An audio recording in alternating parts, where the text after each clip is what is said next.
All right, everyone. As of the other day, we officially passed $34 trillion in national debt for the United States. So I'm here to give you the nuanced analysis that you're not getting from most other people. The good, the bad, and the ugly. Believe it or not, there is actually good news to be had here.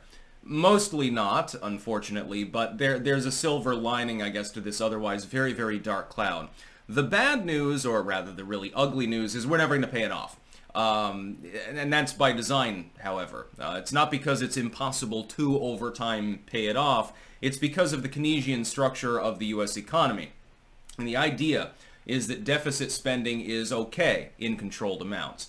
And in very carefully controlled amounts, that is fundamentally correct. If your population is growing and the economy is growing, you do have to print more money.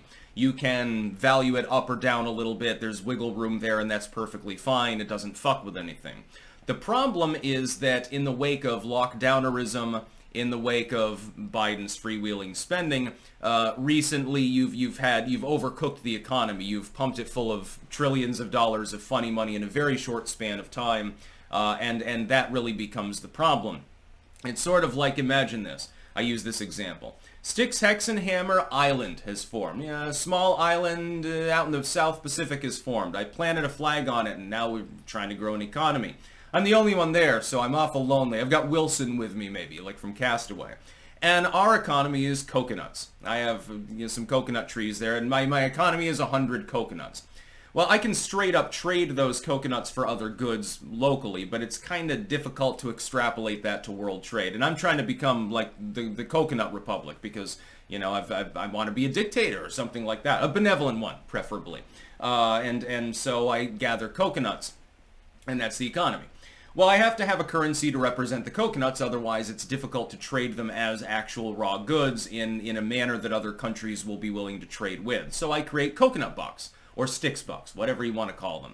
And I create 100 coconut bucks to represent the coconuts. Now I can trade coconuts. I've got a fiat currency. What's the problem? I've just created 100 coconuts out of thin air, haven't I?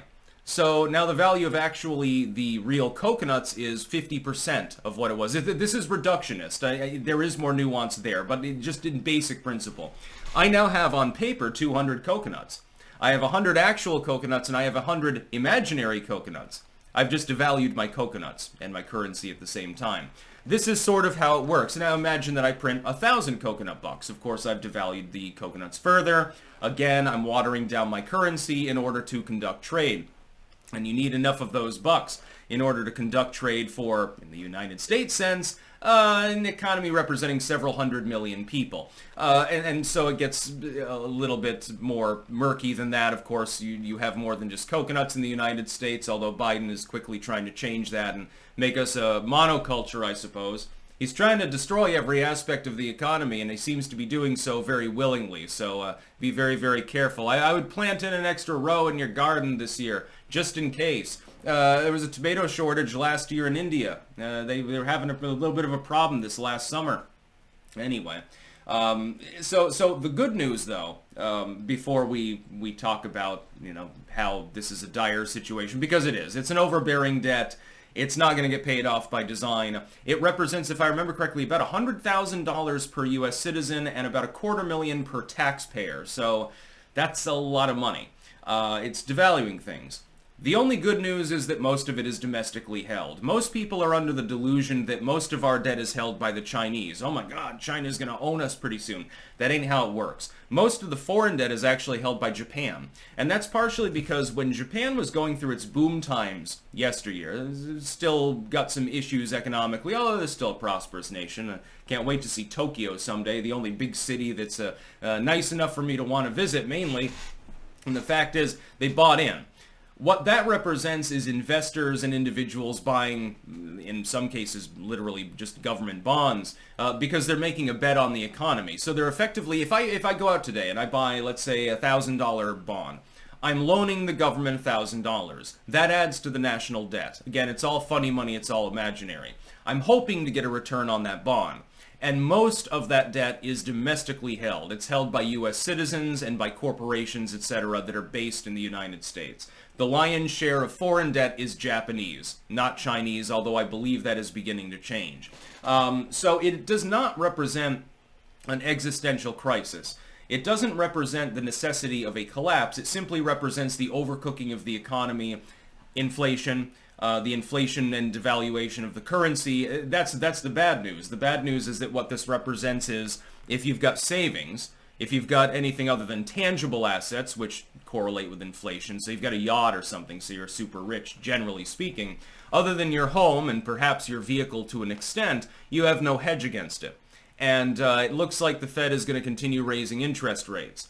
And it looks like Biden's going to continue trying to print more funny money to fund his pet projects. Now, if those projects bring a return, that's perfectly fine.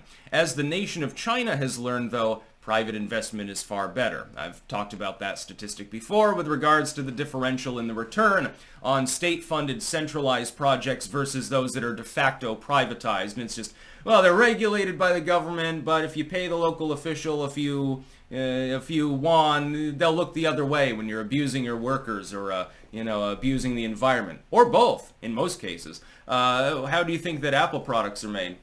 Why do you think they have suicide nets outside of their factories? There might be a reason for that. And you're working 70 hours a week for sub-minimum wage. You might get a little bit depressed, and they need those slave laborers to make their overpriced hipster crap. By the way, you should boycott Apple because their products are bullshit anyway. $34 trillion is unpayable. It's not going to collapse the economy. It's not going to destroy the United States and render it a backwater. Again, our economy is guarded by the fact that it's more diverse than, let's say, Venezuela, which is entirely reliant on oil, or a banana republic somewhere. While I like using the term banana republic Biden, the United States is too vast and has too many resources to actually fit into that particular category. When we talk about that, we're talking more about persecution and authoritarianism than anything else. The authoritarianism that they pretend will come if Donald Trump is reelected, but is literally already there staring them in the face, by the way. But it is unpayable.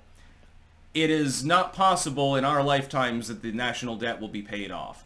By design, again, by design, they want national debt. The whole thing boils down to whether you want to have a properly functioning economy, have things be nominal, and have things very production-based, or whether you want to cook the economy, cook the books in the process, inflate and devalue the currency, and use that excess to not only conduct trade more easily, that is one advantage, I suppose, but also carefully control the value of your currency. The problem is they're not carefully controlling it. People's savings have been eaten away at. They were cheddar before, now they're Swiss cheese. A really finely aged Swiss cheese. The other problem being that they have no intention of ever paying it down. It'll never be smaller than it is now if they have their way. That's the whole goal. In the long term, eventually you get to a collapse scenario. The other good news is that the United States is not the only nation doing this. It's pretty much every nation in the world. There aren't many nations that don't have a hefty national debt. There are a few nations that don't. They tend to be rather underdeveloped. Again, having a small amount of managed debt in order to print currency and conduct trade and so forth is fine. The problem is they've gone way goddamn past that. It's only been a few short years since we hit 10 trillion. Can you remember that when we hit 10 trillion in national debt? Oh my God, the United States is broke. Well, technically speaking, we kind of are. I would note that China's broke too, along with most of the rest of the world. That debt is mostly imaginary. The only other silver lining is that it's just a bunch of goddamn numbers. It has nothing to do with the actual productivity of the economy. It has to do with how you're framing it, how you're representing it with your currency that you're trading in. The United States dollar, in my opinion, will continue to be well off for some time. Eventually, though, the music will stop, and that's really the most dire news. Eventually, you will hit a tipping point if the government is continuously allowed to fund its pet projects and continue devaluing the currency. We haven't hit that tipping point yet because most of that debt is still domestic and it's bond related. That's the good news. But we will eventually. Because at some point you do hit a tipping point and people lose hope in the economy at large, and then they divest themselves in it. And then you enter a collapse. You have another Great Depression. Unfortunately, that will probably happen in our lifetimes. That's about all. Peace out.